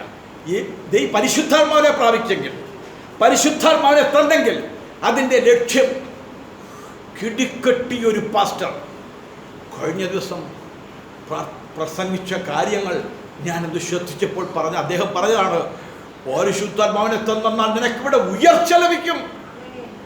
എന്നും പറഞ്ഞില്ലേ, ഈ നിന്റെ പേഴ്സ് കാര്യാകത്തില്ല, നിന്റെ ബാങ്കിൽ അക്കൗണ്ടിൽ പൈസ ഇല്ലാതെ വരത്തില്ലെന്ന് പറഞ്ഞു കേട്ടപ്പോൾ ചങ്കുരുങ്ങി പരിശുദ്ധാത്മാവിന്റെ വേദന മനസ്സിലാക്കി ഞാൻ പറയുകയാണ്, ഭൂമിയിലുള്ളത് അവർ അന്വേഷിക്കുന്നു, അവരുടെ ദൈവവും വയറ്. അവർക്കത് മതി. അവർ ക്രൂശിന്റെ ശത്രുക്കളാണ്. അദ്ദേഹം പഠിച്ച വേദപഠനത്തിന്റെ മുമ്പിൽ ഞാനൊരു സീറോയാണ്. പക്ഷേ കർത്താവിൻ്റെ കണ്ണു തുറന്നു. അത് കൃപയാണ്. കൃപയാൽ ഈ കണ്ണു തുറക്കാൻ ഇങ്ങനത്തെ ഒരു വചനം നിങ്ങൾ കേട്ടല്ലോ. നിങ്ങൾ ഏറ്റെടുത്തില്ലെങ്കിലും, നിങ്ങൾ ആമേൻ പറഞ്ഞില്ലെങ്കിലും, നിങ്ങൾ സ്തോത്രം പറഞ്ഞില്ലെങ്കിലും, നിങ്ങൾ കേൾക്കുന്ന ഈ വചനം നിങ്ങളെ ശുദ്ധിയുടേതാണ്. അതുകൊണ്ട് ഞാനത് പറഞ്ഞു നിർത്തുക. എഫേസ്യ ലേഖനം 1-ാം അധ്യായത്തിൽ വായിക്കുന്നത്, അങ്ങനെ അവൻ ക്രിസ്തുവിലും വ്യാപരിച്ച് അവനെ മരിച്ചവരുടെ ഇടയിൽ നിന്ന് ഉയർപ്പിച്ചു. പരിശുദ്ധാത്മാവ് വ്യാപരിച്ചതുകൊണ്ട് യേശു ഉയർപ്പ് കിട്ടിയത്. നമുക്കൊരു ഉയർത്തുന്നേൽപ്പുണ്ട് കേട്ടോ. ഒരു ദിവസം നിങ്ങൾ എത്ര പേരന്ന് അവിടെ കാണുമെന്ന് എനിക്കറിയത്തില്ല.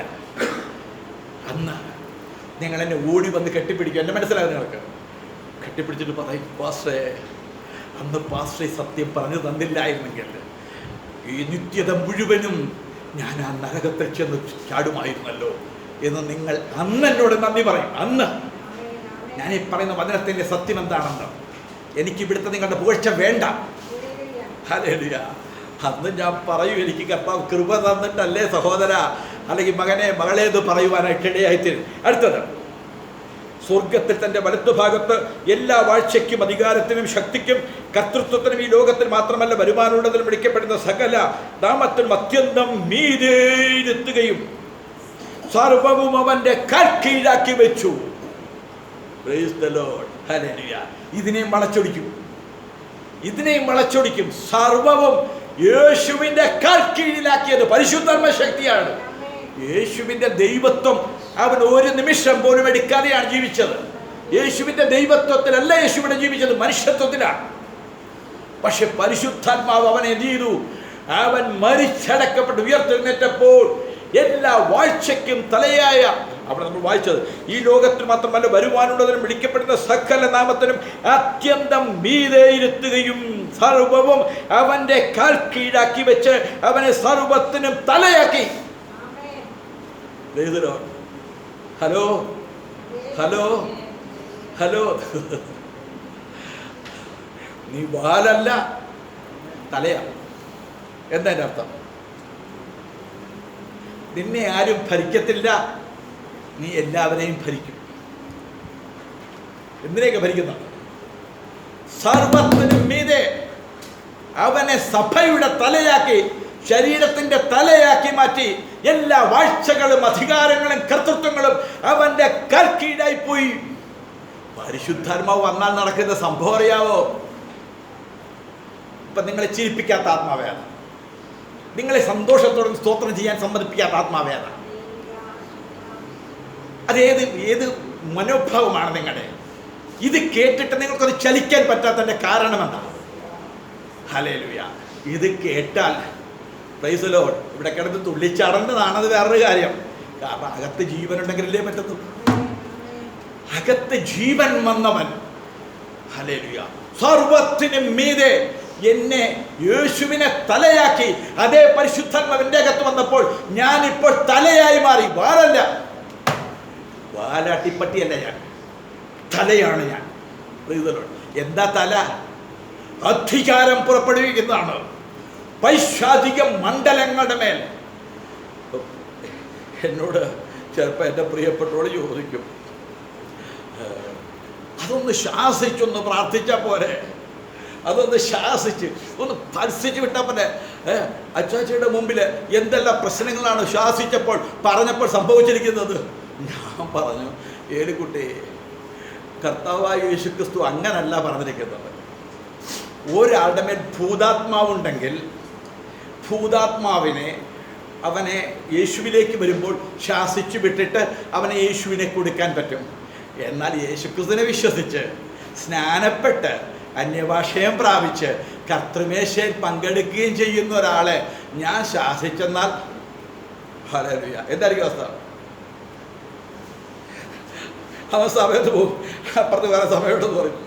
ഞാൻ പറയുക എന്തിനൊക്കെ ഭൂതം ഉണ്ടെന്ന് പറഞ്ഞാൽ അവൻ അപ്പുറത്തെ സമയം പോകും. ഹല്ലേലൂയ. ഞാൻ പറഞ്ഞു, എൻ്റെ പൊന്നു കുഞ്ഞെ, അങ്ങനെ ശാസിച്ചാൽ പോകുന്നല്ല ഇത്. കാരണം അകത്ത് എനിക്ക് വേണമെന്നും പറഞ്ഞുകൊണ്ട് ദുരാത്മാക്കളെ പിടിച്ചു വെച്ചിരിക്കുക. ദുരാത്മാക്കൾ എന്ന് പറയുമ്പോൾ എന്തൊക്കെയാണ്? സാത്താനല്ല കേട്ടോ. ദുരാത്മാക്കളും സാത്താനും തമ്മിൽ വ്യത്യാസമുണ്ട്. സാത്താൻ ഒരാളുടെ മേലെ കയറിയുള്ളൂ. അതാരുടെ മേലാണ് കയറിയത്? സാത്താൻ കയറിയ ഒരാളാരാ? യൂദയുടെ മേൽ സാത്താൻ കയറി. ഹല്ലേലൂയ. എന്നാൽ അനന്യാസിൻ്റെ ഈ സഫീറയുടെ മേൽ ആരാ കയറിയത്? അവൻ്റെ മനസ്സിനെ സാത്താൻ കീഴ്പ്പെടുത്തി. അകത്ത് കയറാൻ പറ്റിയില്ല, പക്ഷെ മനസ്സിനെ കീഴ്പ്പെടുത്തി. എന്ത് ചെയ്തു? സാമ്പത്തികമായിട്ട് അവിശ്വസ്തത കാണിക്കാൻ നിന്റെ മനസ്സിനെ പിശാച് എങ്ങനെ കീഴടക്കി എന്നാണ് കർത്താവ് ചോദിക്കുന്നത്, അപ്പോസ്തലനായ പത്രോസ് ചോദിക്കുന്നത്. അപ്പം നമ്മുടെ മനസ്സിനെ കീഴടക്കാൻ പിശാചിന് പറ്റും. അല്ലെങ്കിൽ ദുരാത്മാക്കൾക്ക് ഒരു മനുഷ്യൻ്റെ മേൽ 6000-ൽ പരം ദുരാത്മാക്കൾ കയറി വന്ന് വസിച്ചു. അങ്ങനെ കയറി വന്ന് വസിച്ചാൽ അവൻ ആരെല്ലാം ഉപദേശിച്ചാലും ഇഷ്ടമില്ല. എത്ര പ്രസംഗം കേട്ടാലും സത്യവചനം കേട്ടാലും അവന് മനസ്സന്തരം വരത്തില്ല. നമ്മളെ ആരാക്കാനാണ് വിളിച്ചിരിക്കുന്നത്? വിളി എന്തിനാണെന്ന് പറഞ്ഞേ?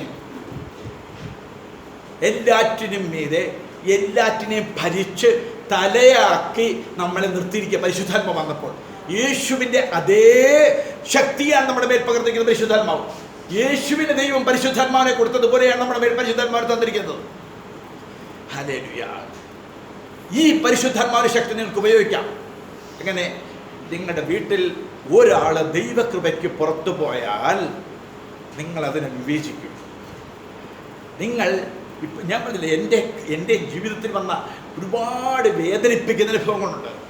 ഞാൻ ആത്മാക്കളെ വിവേചിക്കത്തില്ലായിരുന്നു. ആത്മവിവേചനം എനിക്ക് കിട്ടിയിട്ടില്ലായിരുന്നു, അല്ലെങ്കിൽ ഞാൻ മേടിച്ചിട്ടില്ലായിരുന്നു. ഇന്ന് എനിക്ക് ഓരോ മനുഷ്യരുടെയും ആത്മാക്കളെ ദൈവാത്മാവിനാൽ വിവേചിക്കാൻ കർത്താവ് കൃപ തന്നു. ഞാനെങ്ങാനും വിവേചിച്ചെങ്ങാനും ഒന്ന് പറഞ്ഞാൽ ഹല്ലേലൂയ, നിങ്ങൾ പറഞ്ഞില്ലേ, ഇപ്പം തന്നെ എഴുന്നേറ്റ് പഠിക്കേണ്ടി ചെയ്യും. ഈ സ്ഥാനത്ത് നിന്നൊക്കെ പോകും. എൻ്റെ അടുത്തൊരു കുട്ടി ചോദിച്ചു, ഉന്നതമായ PG ഡിഗ്രിയൊക്കെ കൊടുത്ത ഉന്നതമായിരിക്കുന്ന ഒരു കുട്ടി ചോദിച്ചു, മക്കളെ എന്നെ ഒന്ന് വിവേചിക്കാമോ? ഞാൻ പറഞ്ഞു, നീ വന്നപ്പോഴേ ദൈവാത്മാവിനോട് പറഞ്ഞു, നീ ആരാണ്? എനിക്ക് നിന്നെ ആത്മാവ് വെളിപ്പെടുത്തി തന്നു. ഉടനെ എന്നോട് പറഞ്ഞു, മക്കളെ എന്നോട് പറയല്ലേ അകളെ, എന്നോട് പറയല്ലേ. സ്വതന്ത്രമായിട്ടൊന്ന് പറഞ്ഞാൽ ഒരു ദൈവദാസന് ദൈവം കൊടുക്കുന്ന പരിശുദ്ധാത്മാവിന്റെ ശക്തിയിൽ ഒന്നാമത്തേത് വിവേചനപരമായിരിക്കണം. ആത്മാക്കളെല്ലാം ദൈവത്തിൽ നിന്നുള്ളതാണോ എന്ന് നിങ്ങൾ എന്ത് ചെയ്യണം? വിവേചിക്കണം. ഹല്ലേലൂയ. അതുകൊണ്ട് എനിക്ക് ഏതൊരു കൊടും പാപിയോടും എത്ര നീചനോടും ഈ ദൈവവചനം പറയാനായിട്ടുള്ള സ്വാതന്ത്ര്യമുണ്ട്, അധികാരമുണ്ട്. ഏറ്റെടുക്കേണ്ട ചുമതല അവരവർക്കാണ്, വ്യക്തികൾക്കാണ്. അവസാനം നമുക്ക് ഞാനിത് കേട്ടില്ല എന്നല്ല, എന്താ വെച്ചാൽ ഞാൻ എത്രയോ നാള് ഈ ദൈവവചനത്തോട് വിഘടിച്ചിരുന്ന വ്യക്തിയാണെന്ന് അറിയാമോ? ദൈവവചനത്തോട്, സുവിശേഷത്തോട് എന്നല്ല ഞാൻ പറഞ്ഞത്, സത്യവചനത്തോട്. സത്യസുവിശേഷം കേൾക്കാൻ എൻ്റെ ചെവി അടഞ്ഞിരുന്ന ആളാണ്. എൻ്റെ കർത്താവ് എൻ്റെ ചെവി തുറന്നില്ലേ? അപ്പോൾ പിന്നെ എത്രയധികം നിങ്ങൾ എന്നെക്കാളൊക്കെ എത്രയോ നല്ല ആൾക്കാരാണ്, എന്നെക്കാളൊക്കെ എത്രയോ നല്ല മനുഷ്യരാണ് നിങ്ങൾ. ഹല്ലേലൂയ. നമ്മളെ തലയാക്കാനാണ് വിളിച്ചിരിക്കുന്ന അധികാരം. സാത്താനെ പിശാചിൻ്റെ പ്രവർത്തികളെ അഴിച്ചുവിടാനാണ് നമ്മളെ ആക്കിയിരിക്കുന്നത്. പിശാചിൻ്റെ പ്രവർത്തികൾ ദാരിദ്ര്യം വരുത്തുക, രോഗം വരുത്തുക ഒന്നും അല്ല കുഞ്ഞെ. പിശാചിൻ്റെ പ്രവൃത്തികളുടെ ചെറിയ ഭാഗത്ത് പിശാച് സാമ്പത്തിക നഷ്ടം വരുത്തില്ലെന്ന് പറയുന്നത് കേട്ടോ. ദാരിദ്ര്യം വരുത്തും, പിശാച് രോഗം വരുത്തും. അതൊക്കെ അവൻ്റെ ചെറിയ പ്രവൃത്തിയാണ്. ഒന്നാമത് അവന് കർത്താവും നീയുമായിട്ടുള്ള ബന്ധം അങ്ങ് അർപ്പിച്ചർത്ത് കളയും. ഇപ്പം നീ വെറുതെ കുത്തിയിരിക്കുള്ളൂ. എന്താണ്? വചനമാണ് യേശുവെന്ന് പരിശുദ്ധാത്മാവിടെ വ്യാപരിക്കുന്നെന്ന് നീ മനസ്സിലാക്കത്തില്ല. നിന്റെ മനസ്സിനകത്ത് മുഴുവനും ഭൗതികത വേരുന്നു. എന്നിട്ട് ഒരു ദൈവദാസന്റെ കൃപ. എനിക്ക് ഇവിടെ നമ്മുടെ ചർച്ച ഉണ്ടായിരുന്ന ഒരു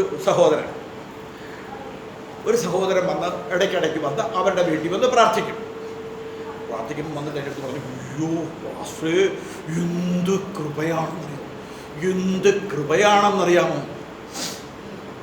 ഞാൻ പറഞ്ഞു, അങ്ങനെ വലിയ കൃപയ്ക്ക് വേണ്ടിയൊന്നും പോകണ്ട, യേശുവിലാണ് കൃപ. ദൈവദാസന്മാരുടെ കൃപ എന്താണെന്ന് വിവേചിച്ച് മനസ്സിലാക്കണം. അയ്യോ അങ്ങനൊന്നും പറയല്ലേ പാസ്റ്റേ, അങ്ങനൊന്നും പറയല്ലേ. അവസാനം എന്ത് ചെയ്തു? കൃപ കൂടിയ മനുഷ്യനവിടെ സ്ഥിരം ചെല്ലാൻ തുടങ്ങി. പിന്നെ സംഭവിച്ചത് ഞാൻ നിങ്ങളോട് പറയുന്നില്ല. കൃപ കൂടിയ മനുഷ്യനിൽ നിന്നും കൃപ എന്ന് പറയുന്നത് എന്താണെന്നറിയാമോ നിങ്ങൾ മനസ്സിലാക്കുന്നത്? എന്താ കൃപ? കൈവച്ച് ഭാവി പറയുക. ഞാനിപ്പോൾ പറയട്ടെ, എന്നെ നിങ്ങൾ വലിയ കൃപയുള്ള ദിവസനാക്കും. നിങ്ങളുടെ ഭാവി പറയാൻ എനിക്കൊരു രണ്ടാം മണ്ഡലം മതി. മനസ്സിൻ്റെ എൻ്റെ ദേഹീ മണ്ഡലം ഉണർത്തപ്പെട്ടാൽ നിങ്ങളുടെ ഭാവി എനിക്ക് പറയാം, നിങ്ങളുടെ ഇന്നലകളെ എനിക്ക് പറയാം. അതിന് ഒരു പ്രശ്നക്കാരന് പറയാം, അതിനൊരു കൈനോട്ടക്കാരന് പറയാം. നിന്റെ ഭൗതിക ഭാവി പറയുവാൻ ബൈബിളിൽ ഒരു ദൈവം ഇല്ലാത്തത് കൊണ്ടാണ്. എൻ്റെ ഭാവി അറിയാനുള്ള, എൻ്റെ കുഞ്ഞിൻ്റെ ഭാവി അറിയാനുള്ള ത്വര ഒന്ന് കേൾക്കുമ്പോൾ യേശുവിൻ്റെ നാമത്തിൽ ഭൗതികമായ ഭാവിയെ പ്രവചിക്കുന്ന കാര്യങ്ങൾ വരുമ്പോൾ അത് കൃപയാണെന്ന് പറയരുത്. അത് കൃപ ദുർവ്യയം ചെയ്യുന്നതാണ്. ദൈവകൃപയെ നമ്മൾ ദുർവ്യാഖ്യാനിക്കരുത്. അവസാനം പറ്റിയത് ആ കുടുംബം മുഴുവൻ നഷ്ടപ്പെട്ടു. അവിടെ കൊലപാതകങ്ങൾ നടന്നു, നഷ്ടങ്ങൾ നടന്നു, കഷ്ടങ്ങൾ നടന്നു. ഒടുക്കം പറഞ്ഞില്ലേ, കൃപ പ്രാപിച്ച ആള് അതുപോലെ തന്നെ ഭൂമിയിൽ നിന്നും അതുപോലെ തന്നെ കൃപ പ്രാപിച്ചു. എത്ര കുടുംബത്തെ തകർത്തതയോ കൃപ പ്രാപിച്ച് നഷ്ടപ്പെട്ടു പോയി.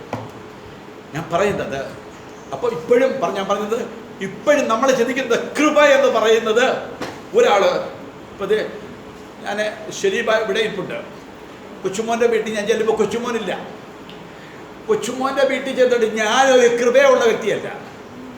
എൻ്റെ അടുത്ത് ഈ ശരീബയുടെ കുഞ്ഞുങ്ങൾ രണ്ടുപേരും കൂടെ വന്നു, പാസ്റ്റേ അമ്മച്ചി പറഞ്ഞു ഞങ്ങളുടെ വീട്ടിൽ വന്നത് പ്രാർത്ഥിക്കണമെന്ന്. ഇപ്പം ശരീബ ഒരു കിടന്നു ഒന്ന് മയങ്ങിയപ്പോൾ സ്വപ്നം കണ്ടു. ഒരു പാസ്റ്റർ വന്ന് ബൈബിളിൽ പിടിച്ചോണ്ട് വന്ന് ശരീബയുടെ തലയെ കൈവച്ച് പ്രാർത്ഥിക്കുന്ന സ്വപ്നം കണ്ടു. അവിടെ നിന്ന് എന്നെ പിടിച്ചോണ്ട് ഈ കുഞ്ഞുങ്ങൾ ഇവിടെ വന്നു.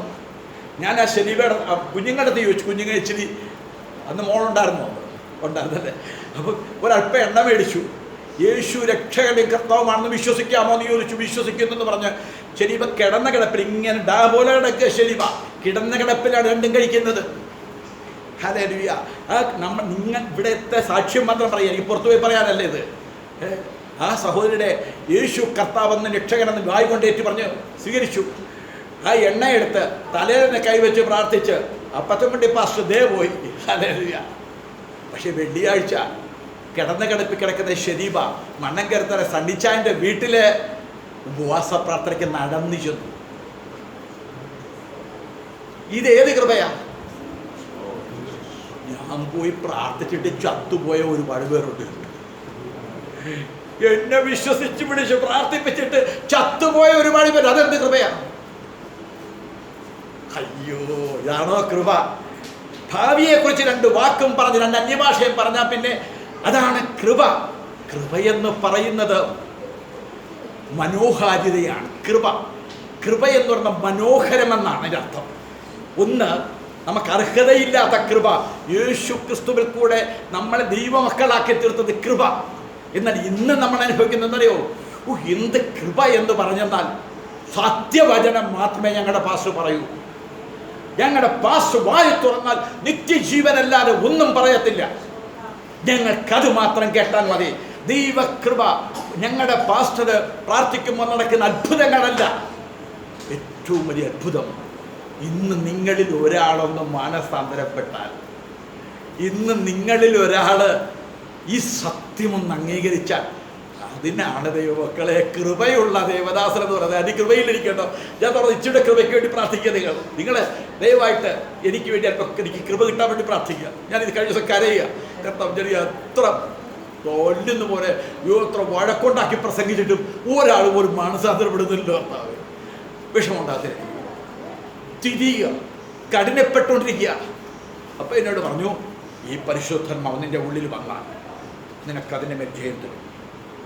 പരിശുദ്ധാത്മാവിൻ്റെ ആ സാന്നിധ്യം വ്യക്തിപരമായി നീ അനുഭവിച്ചു കഴിഞ്ഞാൽ നിനക്ക് ലഭിക്കുന്നത് ഇതിൻ്റെ മേലെല്ലാം അധികാരം നടത്താൻ യേശുവിനെ വാഴ്ചകളെയും അധികാരങ്ങളെയും തൻ്റെ ആയുധവർക്കം വെപ്പിച്ച് അവയുടെ മേൽ ജയോത്സവം കൊണ്ടാടി യേശു. പരിശുദ്ധാത്മാവിനാലാണ് ചെയ്തതെങ്കിൽ എനിക്കും നിങ്ങൾക്കും അതിന് ചെയ്യാൻ അധികാരമുണ്ട്. നിങ്ങൾക്ക് നിങ്ങളുടെ വീട്ടിൽ അത് ചെയ്യാൻ പറ്റും.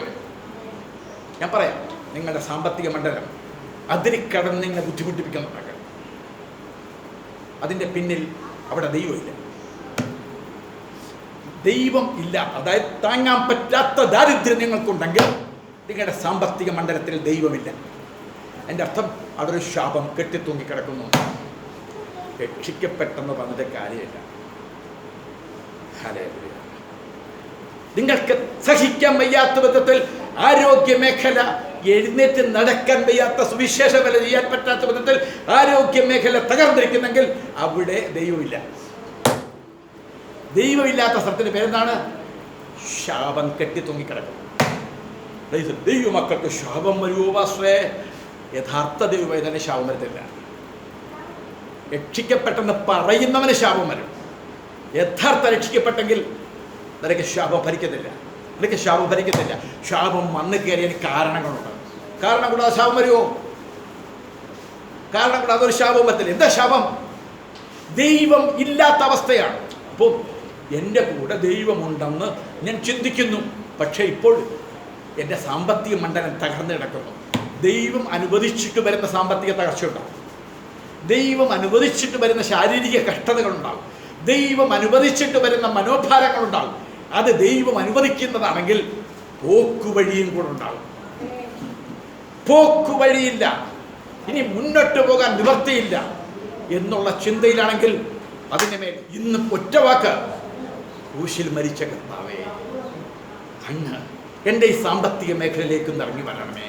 ഒരു കണ്ണുനീരോടെ ഞാൻ സാമ്പത്തികത്തിൽ അവിശ്വസ്തനായിപ്പോയി. എൻ്റെ ആരോഗ്യം കൊണ്ട് ഞാൻ അവിശ്വസ്തത ചെയ്തു. എൻ്റെ ജീവിതം കൊണ്ട് ഞാൻ അവിശ്വസ്തത ചെയ്തു. പരിശുദ്ധാത്മാവേ ഇറങ്ങി വരണമേ എന്ന് ആത്മാർത്ഥമായിട്ടൊന്ന് പറഞ്ഞു നോക്ക്. അതുകൊണ്ട് പണമുള്ളിടത്തെല്ലാം ദൈവം ഉണ്ടെന്നും കൂടെ വിശ്വസിക്കരുത് കേട്ടോ. ദൈവമക്കളുടെ കാര്യമാണ്. ആരോഗ്യമുള്ളിടത്തെല്ലാം ദൈവം ഉണ്ടെന്നും കൂടെ തെറ്റിദ്ധരിക്കരുത്. വെറുതെ ദൈവമില്ലാത്തടത്ത് ആരോഗ്യവും പണവും സമ്പത്തും സൗകര്യങ്ങളും എല്ലാം ഉണ്ട്. ഹല്ലേലൂയ. അതല്ല ഞാൻ പറഞ്ഞത്. ഒരു ദൈവ പൈതൽ എന്ന പേര് പെട്ടൊരു മനുഷ്യൻ. ഇവിടെ നമ്മളെ ഉയർത്തുന്ന ദൈവം, നമ്മളെ തലയാക്കുന്ന ദൈവം. കുഞ്ഞുങ്ങളെ എൻ്റെ മുഖത്തേക്ക് നോക്കിയാട്ടെ, എൻ്റെ മുഖത്തേക്ക് നോക്കിയാട്ടെ. Praise the lord. ഹല്ലേലൂയ. നമ്മളെ ഉയർത്തുന്ന ദൈവം, നമ്മളെ തലയാക്കുന്ന ദൈവം. എന്തിൻ്റെ മേല? വാഴ്ചകളുടെ മേൽ, അധികാരങ്ങളുടെ മേൽ, ഈ ലോകത്തിൻ്റെ സകല അന്ധകാരത്തിൻ്റെ ശക്തിയുടെ മേലും നമ്മളെ തലയാക്കുന്ന ദൈവം. തല കുനിയിപ്പിക്കുന്നതല്ല ദൈവം. ഹല്ലേലൂയ. നിന്നെ വാലല്ല തലയാക്കുമെന്ന് പറഞ്ഞത്. എന്നാൽ നിന്റെ വചനം കേട്ടിട്ട് നീ ശ്രദ്ധിച്ചില്ലെങ്കിൽ, ഈ വചനം കേട്ട് നീ ശ്രദ്ധിച്ചില്ലെങ്കിൽ നാളെ നീ തലയല്ല വാലാകുമെന്നും കൂടെ പറഞ്ഞിട്ടുണ്ട്. വാലാട്ടി പട്ടിയുടെ കൂട്ടത്തിൽ നടക്കേണ്ടി വരും. ദൈവത്തിന് സ്തോത്രം ചെയ്യും. ദൈവത്തിന്റെ വചനം പറയുന്നു, ആവർത്തന പുസ്തകം 28-ാം അധ്യായത്തിന് 1 മുതൽ 15 വരെ അനുഗ്രഹമാണെങ്കിൽ 16 മുതൽ അതിന് തീരുന്നത് വരെ ശാപം. ശാപത്തെക്കുറിച്ച് പറയാൻ കേൾക്കാൻ ഇഷ്ടമില്ലാത്തവരുണ്ടോ ഇവിടെ? Price the Lord.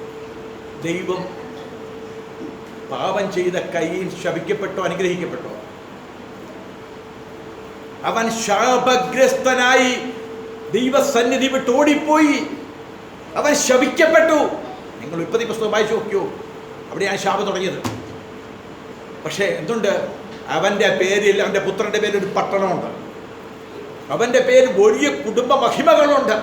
ശപിക്കപ്പെട്ടവൻ ഇതെല്ലാം കെട്ടി. ദൈവമില്ല അവൻ്റെ കൂടെ, ദൈവമില്ലാത്ത വ്യക്തി. പക്ഷെ നിങ്ങളും ഞാനും അങ്ങനല്ല.